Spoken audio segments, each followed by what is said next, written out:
আসসালামু আলাইকুম দর্শকবৃন্দ। আমি ইঞ্জিনিয়ার আসাদুজ্জামান এনার্জেক্সের পক্ষ থেকে আপনাদের সোলার পিসিইউ এমপিপিটি সম্পর্কে কিছু কথা বলতে চাচ্ছি। এটা আমাদের STM32। এটা আপনি শুধুমাত্র আইপিএস হিসাবেও ব্যবহার করতে পারবেন, সোলার আইপিএস হিসাবেও ব্যবহার করতে পারবেন। এটার সাথে আপনি একটা কানেক্টর দিয়ে যখন সোলার এমপিপিটি সংযোগ করবেন তখন সম্পূর্ণটা একই এমসিইউ ড্রাইভ করবে, বোথ ইউনিট। এটাই সেই STM32 এমসিইউ। এখানে সবচেয়ে বড় কথা হলো এটার ট্রান্সফর্মারটা চার্জ এবং ব্যাকআপের পরে এটা আইসোলেট হয়ে যায়। এটা পাওয়ার সেভিংসের ক্ষেত্রে একটা গুরুত্বপূর্ণ ভূমিকা রাখে।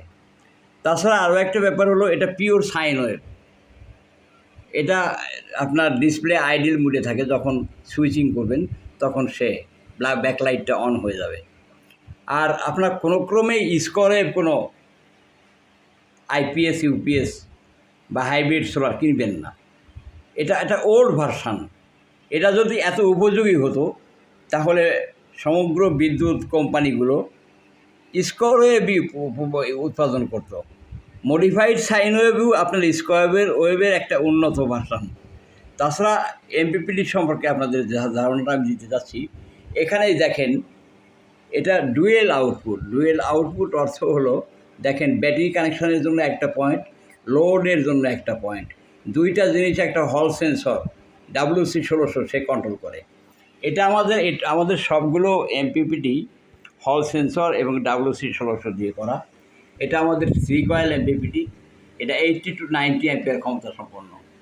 আর আমাদের আরেকটা এমপিপিটি আছে, এই যেটা 50 অ্যাম্পিয়ারে চলে, এটাও 2 কয়েল। এটা 2 কয়েল এবং এটা হলো সিঙ্গেল কয়েল আমাদের 40 অ্যাম্পিয়ার। এটাও আমাদের এমসিইউ 32 ব্যবহার করেছে, STM32 ব্যবহার করা হয়েছে। তারপরে আরও একটা ভার্সন আমরা 60 to 70 অ্যাম্পিয়ারের জন্য করছি, যেটা আপনাদের এই যে এইটা আপনার হলো 2টা coil, isolate power supply, hybrid delay, MCU এবং এই যাবতীয় যেটা দরকার হয় পাওয়ার সাপ্লাই, এই যে পাওয়ার সাপ্লাই অংশটা, এগুলো দিয়ে আমাদের এমপিপিটিগুলো করা। আমাদের এমপিপিটিগুলো রিয়েল 60 অ্যাম্পিয়ার দেবে। এটাতে 8 ইঞ্চি হাইট সিং ব্যবহার করা হয়েছে, এটাতে প্রায় 10 ইঞ্চি হাইট সিং ব্যবহার করা হয়েছে। যদি কেউ আপনাকে 1-2 অ্যাম্পিয়ার দিয়ে দেখায় যে এই দেখেনি যে আমার এমপিপিটি গরম হয় না, ভাই যখন 60 অ্যাম্পিয়ার লোড দেবেন তখন গরম হয় কি না হয় টেস্ট করবেন, 60 অ্যাম্পিয়ার দিয়ে টেস্ট করবেন, তখন বুঝতে পারবেন ব্যাপারটা কী। আমাদের এমপিপিটিও 20 থেকে 41 মেগাহার্টসে অসিলেশন ফ্রিকোয়েন্সি করা আছে। আপনি আর সবচেয়ে বড় ব্যাপার, আমাদের ইউপিএসগুলো পিওর সাইন ওয়েভ, এমপিপিটিগুলো পিওর ডুয়েল আউটপুট ইন্টারলিভড।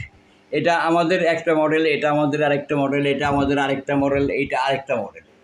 আমরা ডিএসপি, তারপরে পাকিস্তানি 8666, আরডিনো, এই সবগুলো এমপিপিটি আমরা টেস্ট করছি দীর্ঘদিন যাবত। কিন্তু সঠিক ব্যাটারি সংরক্ষণের জন্য যে প্রযুক্তিটা দরকার সেটা পাই নাই, বিধায় আমরা ওগুলো বাজারজাত করি নাই। বাজারজাত করলে 1 বছর পরে যখন গ্রাহকের ব্যাটারিগুলো ড্যামেজ হতে থাকবে তখন তারা অবশ্যই আমার যে জবাবদিহিতা, এটাকে আমি ভয় পাইছি। এটা এই যে আমাদের একটা ছোট্ট এমসিইউ, এই সিঙ্গেল কয়েলের জন্য এটা ক্রস করে লাগানো থাকে, এটাতে এই এমসিইউটা বসানো থাকে। সর্বোপরি এখন অনলাইনে সবাই তার নিজের যে মালটা, নিজের স্বার্থের যে কথাগুলো, সেই কথাগুলো বলতে থাকে। আমরা ঠিক এমনটা বলতে চাচ্ছি না। আমাদের যেটা প্রস্তুতকৃত যেটা এটা আমরা বাস্তবে দেখাচ্ছি। এটা 0 লোড টু ফুল লোড 222ই থাকবে বা 230, যেটা দেবো ওইটাই থাকবে। 1 ভোল্ট প্লাস মাইনাস হবে না। এই ভিডিও আমি ইতিপূর্বেও দেখাইছি। তাছাড়া আপনার কিছু ব্যাপার প্যানেল নিয়ে কিছু কথা হয়, যেমন 24 ভোল্টের প্যানেল। এমপিপিটির ক্ষেত্রে 24 ভোল্টের প্যানেল সবচেয়ে ভালো। এবং আপনি কিছুদিন পরে দেখবেন যে এই PWM, এই যে নাসরবান্দা, উঠে গেছে, আর নাই। বর্তমান প্রযুক্তিতে PWM কেউ ব্যবহারও করবে না, কিনবেও না। PWM আপনার ডিসি লোডের জন্য, not for long times load আর লং ব্যাকআপ। হ্যাঁ, এবং পিডাব্লিউএমে আপনি 12 ভোল্টের প্যানেল ব্যবহার করবেন। কিন্তু আপনি দেখবেন হাইব্রিড ইনভার্টার যেগুলো এমপিপিটি দিয়ে করা 24 ভোল্টের প্যানেল সর্বক্ষেত্রে ব্যবহার হচ্ছে। এখন যদি এটা কেউ আপনারা বলে 24 ভোল্টের প্যানেল খারাপ, তার মানে তার ওই হাইব্রিড ইনভার্টারটা ওইটা আসলে পিডাব্লিউএম চার্জ কন্ট্রোলার, ওটা এমপিপিটি চার্জ কন্ট্রোলার দেশে করতে সক্ষম হয় নাই, তাই আপনাকে বোঝাচ্ছে আপনি 12 ভোল্টের প্যানেল ব্যবহার করবেন।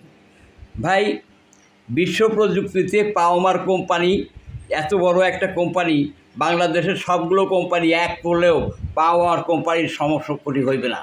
তো তাদের প্রোডাকশান ক্যাপাসিটি, তাদের যে যন্ত্রাংশ, যেভাবে তাদের ফ্যাক্টরি, সেটা অনেক আমাদের থেকে অনেক উন্নত। আমরা হয়তো লোকালি মাল বাড়াই, এসএমডি করি না, বড় স্পেয়ার্স দিয়ে করি, আমরা মেরামত করতে সক্ষম, যে কারণে ওয়ারেন্টি সহকারে আমাদের মালগুলো বেচতে পারি। তার মানে এই না যে ওই কোম্পানিগুলো কিছু জানে না, ওদের প্রযুক্তি খারাপ, ওরা বোঝে না, এমন না। আমাদের মালও 92-96% এফিসিয়েন্সি, এটা আমরা ক্যালকুলেশন করছি এবং বাস্তবে আপনি তাই পাবেন। কিন্তু আমরা আসলে ব্যাপারটা হলো যে আমরা সময়ের অভাবে, কাজের অভাবে, ডিজাইনের কারণে, ব্যস্ততার কারণে এত বেশি অনলাইনে যুদ্ধ করার সময় আমাদের নেই। এবং আমাদেরও প্রচুর অর্ডার হয়, প্রচুর মাল বাইরে যায়। তো ওই যে মাল গেলেই আবার দেখাবো যে আমার অমুক ভাই এই মালটা চাইছে, এই যে বেচতেছি। আমাদেরও 2, 4, 5, 10টা মাল বিক্রি হয় যদি। কিন্তু আসলে ব্যাপার কি, আপনি গোপনীয়ভাবে চলেন, এত প্রকাশের দরকার নাই তো। আর ছোটোখাটো খুঁটিনাটি ব্যাপার, একটা তার কীভাবে কানেকশান করবেন, একটা খুঁটি কীভাবে লাগাবেন, একটা ওয়্যার কেমনে কানেকশান করবেন, একটা বক্স কীভাবে ফিটিং করবেন, বাংলার মানুষ এখন এত বোকা নাই, এরা এইসব ব্যাপারগুলো জানে না। হাই টেকনোলজিক্যাল কিছু ব্যাপার যদি আপনার বোঝানোর থাকে, আমরা সেগুলো বোঝাই।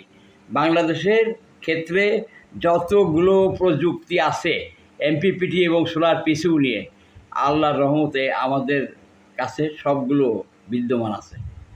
এটা বাংলাদেশেই আমরা প্রস্তুত করি এবং ডেভেলপমেন্ট, আমাদের সফটওয়্যারটা বাইরে থেকে কিনে নিয়ে আসা, কিন্তু পরবর্তী আমরা প্রায় 8 মাস যাবৎ এটাকে ডেভেলপমেন্ট করছি এবং এটার যেখানে যে দোষ ত্রুটি ছিল, আপনার টেম্পারেচারের ক্ষেত্রে, লোডের ক্ষেত্রে, চার্জিং অ্যাম্পিয়ার অ্যাডজাস্টমেন্টের ক্ষেত্রে, এগুলো আমরা সব ঠিক করছি।